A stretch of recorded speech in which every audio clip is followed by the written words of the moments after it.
Një rëshqitje shumë më dramatike është në anën tjetër të kufirit. Në një autostradë nga më të reja të Greqisë. Dhe tenxheret e Greqisë nuk është se janë tenxhere pa presion. Nuk e kam kapur absolutisht asnjë lloj ngjashmërie me këtë lemeri këtu që edhe tokën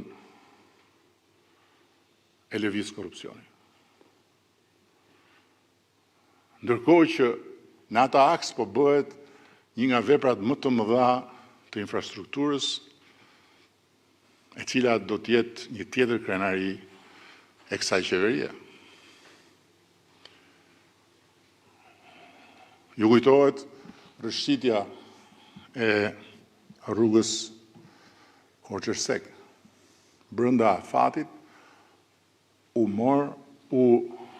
riparua totalisht me fondet e sipërmarrësit. Rruga sot është e shqiptarëve. Ndodhi diçka që nuk duhet ndodhte, por këto nuk janë gjëra që nuk ndodhin askund dhe ndodhin vetëm këtu. Ndryshimi vetëm është që në Portugali, në Suedi, në Itali, në Greqi janë çështje gjeologjike. Këtu jo. Këtu janë çështje të korrupsionit. Dhe më e bukura në këtë mjerim lavazhesh mediatike të trurit është se të gjithë ata që janë kundër nesh i besojnë një për një të gjitha këto fjalë. E besojnë që një ministre lan makinën me 10.000 euro një dorë, se mbasi i hidhet shkum, i hidhet dhe qumësht dallandysheje. Dhe dallandyshet vriten me pushk nga ministri tjetër, që me puplat e tyre shet jastëk. E besojnë që dikush tjetër ka 300 shtëpi, dikush tjetër ka 2 anije, dikush tjetër ka... Dhe prandaj dhe vetë zoraxhin të lavazheve, ata të parave të zezë që i marrin në ndorë pas debateve antikorrupsion, nga që kanë shplar kaq gjatë dhe trut e tyre duke përsëritur këtë refren, dhe i besojnë kaq verbrisht ekzistencës së pushtetit absolut korrupsionit në Shqipëri. Budallepsen, e keni parë si budallepsen fare kur bëhet numërimi i kutive të votimit? Se rrinë atje dhe presin që më në fund të dalë fitoria mbi narko-regjimin dhe ju del prap po i njëjti. Noc Roku. Mi po e vërteta është se kjo zhurmë e pambarim të është e dëmshme për shoqërinë. Kjo është e vërteta. Dhe për vetë Shqipërinë padyshim. Shikojeni Malnezi. Është bashkë me ne në krye të rreshtit për të hyrë më në fund Bashkimin Evropian. Ka të njëjtat probleme si ne, pak a shumë. Po keni parë ju ndonjë bombë artizanale që nga Podgorica të shkojë të shpërthejë në përfaqet e gazetave të botës? Asnjëherë. Jo se atje nuk ka opozit, as se atje nuk ka opozita arsye për të qenë e palumtur. Po se atje, One and Only është një hotel i jashtëzakonshëm me 5 yje, ku turistë nga gjithë bota me të ardhurat larta kontribojnë në të ardhurat e shtetit malazes. Kurse këtu One and Only është një plak i marrë me 5 dërrasa mangut, që të hej zvarë pas vetes 500 vetë me krejt dyshemen për tokë, që kontribojnë me pasion për të cënuar me çdo kusht imazhin e Shqipërisë, duke shpërndarë fotografi. Dhe One and Only në solla këtu, jo se mu përshtat me dellin tim satirik, po sepse eksaktësisht CEO-ja i One and Only-t dhe eksaktësisht pas publikimit të këtyre fotografive në një valë të shkuar të protestave, më ka marrë në telefon. Qa po ndodhe tje? Sepse ishim dhe jemi në diskutime me ta për ta sjellën në Shqipëri One and Only. Dhe është një detaj se si afektohet Shqipëria nga një barbari e tillë. Tani, natyrisht që unë nuk do t'i shmangem sot këtu temës që lidhet dhe me Belinda Ballukun, por nuk do të merrem me procesin që ka nisur në parlament, sepse normalisht të pres edhe raportin e Këshillit të Mandateve përpara sa të them dhe unë fjalën time në mënyrë shtërruese për temën e imunitetit. Por duhet ndaj me ju këtu diçka që e kam thënë edhe pa praninë e publikut përmes medjave. Belinda Balluku mua më ka dorëzuar dorëheqjen 3 herë. Qysh në mbrëmjen e ditës kur ju ngrit akuza në fillim, jo për korrupsion, se është shumë interesant që ndërkohë që të gjitha tenxherët bëjnë llogarit duke marrë shumat e shpenzuara për të ndërtuar të gjithë ato vepra, akuza nuk është për korrupsion. Nuk ka akuzë për korrupsion. Por për paparazin në tendera. Pastaj ma ka sjell përsëri me shkrim dorëheqjen kur u bë pezullimi dhe pastaj edhe një herë të tretë kur u ripezullua nga mosvendimi i gjykatës kushtetuese. Siç u kam thënë, e kam hedhur unë poshtë kategorikisht idenë e dorëheqjes. Dhe pse vlen kjo të përsëritet? Dhe pse dua që ta ndaj dhe publikisht? Sepse unë kam bindjen që në këtë fazë revolucionare të jetës institucionale të vendit, kur ndryshe nga vendet me drejtësi dhe me institucione të konsoliduara, në Shqipëri drejtësia sapo ka nisur ta shijojë pavarësinë, ne nuk mund të hyjmë në vallën e dorëheqjeve automatike sa herë ngrihet një akuzë. Po duhet bëjmë secili punën e vet, ne tonë drejtësia të vetën. E di unë shumë mirë edhe teorinë edhe praktikën europiane të dorëheqjes morale, e cila megjithatë nuk praktikohet kudo dhe kur do erë një lloj as në Europë, por sot në Shqipëri, kur sidomos përmes spakut drejtësia ka filluar të bëjë një shërbim të pamohshëm për vendin, por po bën dhe një dëm serioz kolateral mbi administratën, duke e përmbysur faktikisht, rregullisht, parimin e shenjtë demokratik të prezumimit të pavarësisë, mekanizmi i qeverisjes së vendit nuk mund të kurdiset dhe të shkurdiset sa herë prokuroria ngre një akuzë. S'bëhet dot. Është shumë kollaj të thuash në Gjermani një ministër i akuzuar jep automatikisht dorëheqjen, po për shembull kjo nuk ndodh në Itali. Madje edhe në Francë nuk ndodh gjithmonë. Madje në Francë ministri i drejtësisë qëndroi në zyrë kur ju ngrit një akuzë shumë e rëndë dhe mori dhe pafajësinë në zyrë. Por kush i bën këto krahasime, nuk duhet harroj se përtej këtyre që them unë, Gjermania është një shtet model i së drejtës. Prezumimin e pavajësisë Gjermania e ka në një piedestal ari.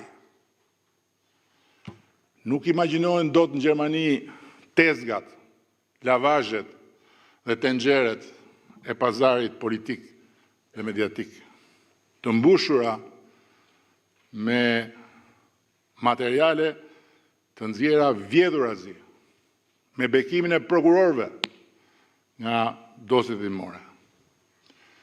Dhe ku, në Gjermani, gjykata i bën pavlefshme ato materiale që dalin rrugëve dhe që mendohet se kanë cënuar balancën e drejtësisë duke u përdorur si ushqim mediatik për të influencuar rezultatin e procesit.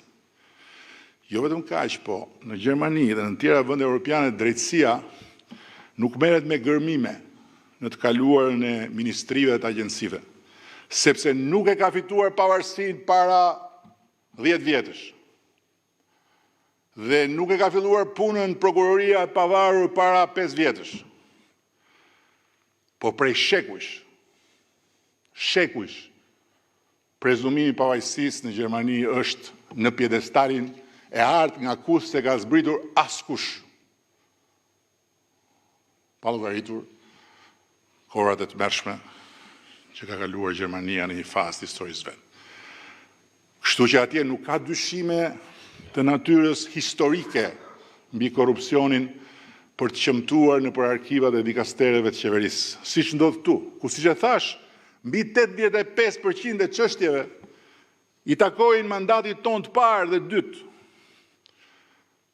Apo ndonjë çështje i takon dhe atyre paranesh, po ato të atyre paranesh janë çështje që nuk kanë ngut ato. Ndërkohë që 700 tenxheret e pazarit ton bubullojnë më shumë se asnjëherë për korrupsionin që na qen nga më i madh se asnjëherë. Dhe nga ana tjetër, as në Gjermani dhe as në demokracitë e tjera të konsoliduara të Europës nuk ka një kompani transporti prokuroria, ose më saktë nuk funksionon prokuroria si kompani transporti që merr male me dokumenta nga arkivat e ministrive të agjensive dhe i çon në zyrat e prokurorisë. Madje, tani është arritur dhe një nivel tjetër. Se deri dje ishte niveli që një konkurrent i mërzitur pse humb një tender, i shkruan spakut, pa dhënë as edhe një provë, vetëm duke bërë fantazinë e tij dhe hapet hetimi mbi bazë dokumentash. A thua se shteti nuk i ka institucionet që merren me shqyrtim e dokumenta. Po tani kërrehen dhe futen në furgon edhe dokumentat e një tenderi që është në proces, që nuk ka mbaruar fare, është në proces. Po në Gjermani këto nuk i imagjinon dot njeri, sepse andej kufit mes problemeve administrative dhe problematikës penale janë shkruar përpara se sa ata të nxirrin shtyp shkronjën.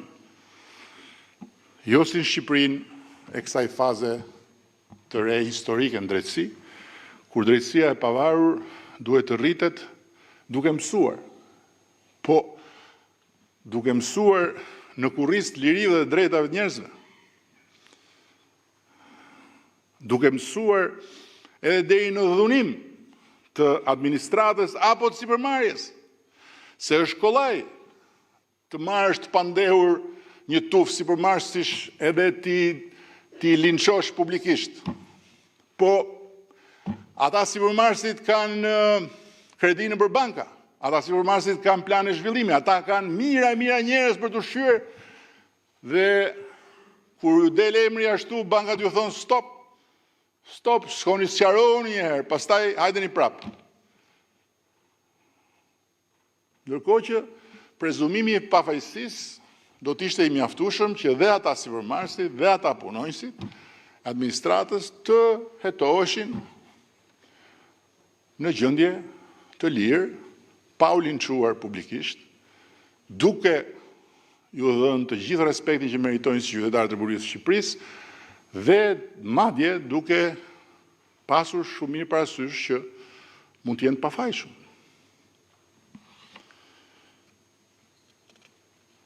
Dhe kundërshtarët tanë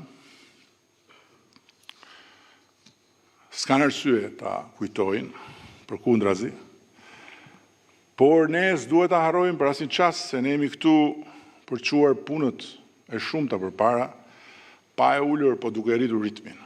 Dhe prandaj u zgjata në këtë panoram mjegulle, sepse është shumë e rëndësishme që ne të fokusohemi shumë më tepër në punët tona dhe të përqendrohemi shumë më tepër në objektivat tona, duke parë të gjithë përpara dhe duke shmangur shikimet mbi njëri tjetrin, mendoj unë. Dhe sigurisht drejtësia ka detyrë të hetojë, të gjykojë, të ndëshkojë apo të pafajsojë, krejt e pavarur prej nesh, ndërsa ne kemi detyrë të realizojmë objektivat, të marrim vendimet e duhura dhe të zbatojmë programin për cilin jemi zgjedhur. Krejt të pavarur nga drejtësia. Koha e të ashtu quajturave dorëheqje morale nuk diskutohet që do të vijë, por pasi të kalojë kjo fazë revolucionare e pavarësisë drejtësisë, ku Shqipëria figuron si vendi me një rekord të zymt evropian, që unë e përsëris dhe e përsëris,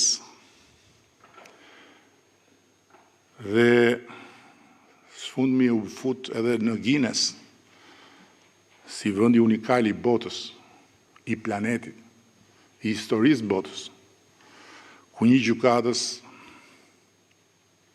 i jep drejt një prokurori mbyllur atje dy bashkë në një zyrë për të pezulluar një ministër.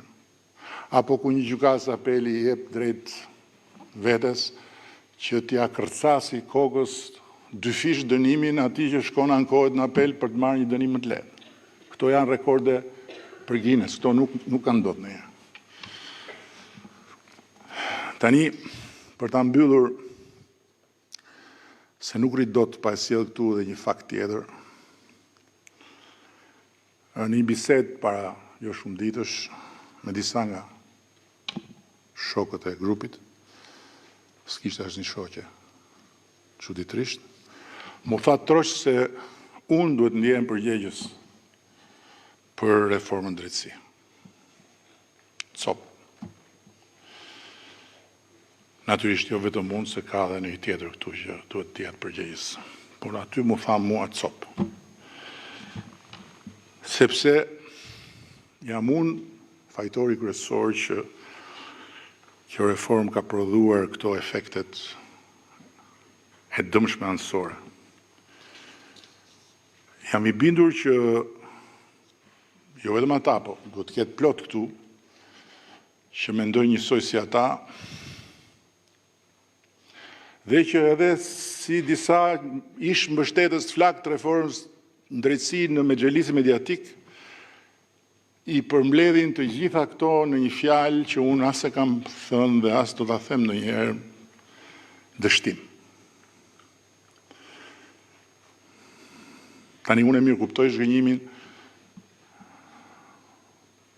jo dhe aq të shokëve që e kanë votuar reformën apo kanë punuar për të, sepse ta quash dështim reformën drejtësi nga pozitat e mbështetësit dikushëm mediatik të saj, je në drejtën dhe mbase dhe në detyrën tënde për të vënë alarmin, sipas perceptimit tënd. Por ta quash dështim nga pozitat e grupit projektues dhe miratues saj, do të thotë të mos shohësh më larg ditës së sotme, të mos llogarisësh për te kostove aktuale dhe të mos vlerësosh më shumë se sa komoditetin tënd.